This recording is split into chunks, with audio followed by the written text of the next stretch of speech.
son has returned. The end is finally upon us as God of War 3 marks the finale of Kratos' Revenge trilogy. Sony Santa Monica has been hard at work on the title since God of War 2 shipped for the PS2 almost 3 years ago to the day, and this will mark the studio's first PlayStation 3 release. The expectations have been understandably sky high, and for the most part, God of War 3 delivers where it counts. It's epic, brutal, bloody, and at times it's almost inarguably the best looking game we've ever seen.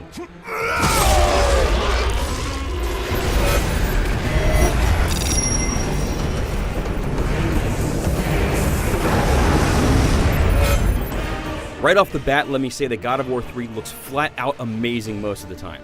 Kratos may be in fact the single best looking character ever in a video game. It's one thing to make aliens look good as they don't have any real world comparison, but it's another thing entirely to create a shirtless man and nail the lighting and texture work as well as Santa Monica's done.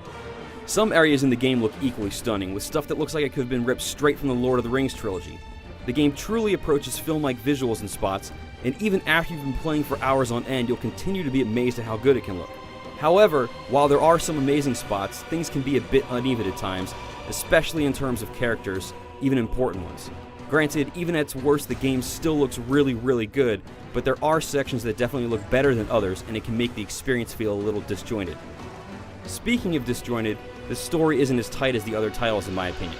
That's not to say that it's bad, and I really like how things are left at the end, but it sort of feels like the story wasn't quite set in stone early enough, as it seems a little patched together at points.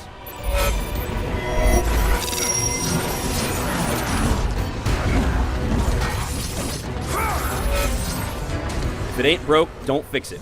Yep, this is unmistakably a God of War game with the same mechanics, puzzle types, and so forth that we've played a few times already. That's not a complaint by any stretch of the imagination, but don't expect a revolution in terms of gameplay in the franchise's jump to the PS3. What you can expect, however, are some of the biggest and most epic scenes you've ever seen in a video game. In expected God of War fashion, the game starts off in a huge way with you fighting on top of Gaia as she climbs Mount Olympus. The scale of this scene is nothing short of incredible, but it's not the last time you'll be blown away by the game's astounding scale. Likewise, you'll find some fantastic boss battles throughout the game. Many have more than one part, and while some aren't as great as others, there are still some seriously awesome and brutal fights in store for you that we won't spoil here.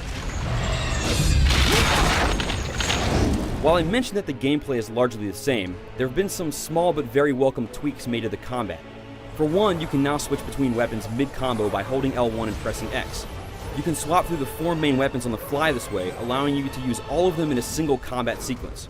Another nice tweak is that magic is now tied to a weapon, which means that it's easier to know what you have selected and you won't have to jump into menus or struggle with complicated button presses to toggle between them as they're one and the same. All of the weapons are good and ultimately useful in almost any situation, but they're not exactly unique. Aside from the Cestus, which is the set of gauntlets that you've very likely seen by now, the other 2 weapons that you earn are very similar to your blades. They move a little differently and have unique powers, but the idea is basically the same. It would have been nice to see something different, but, at least they're useful this time.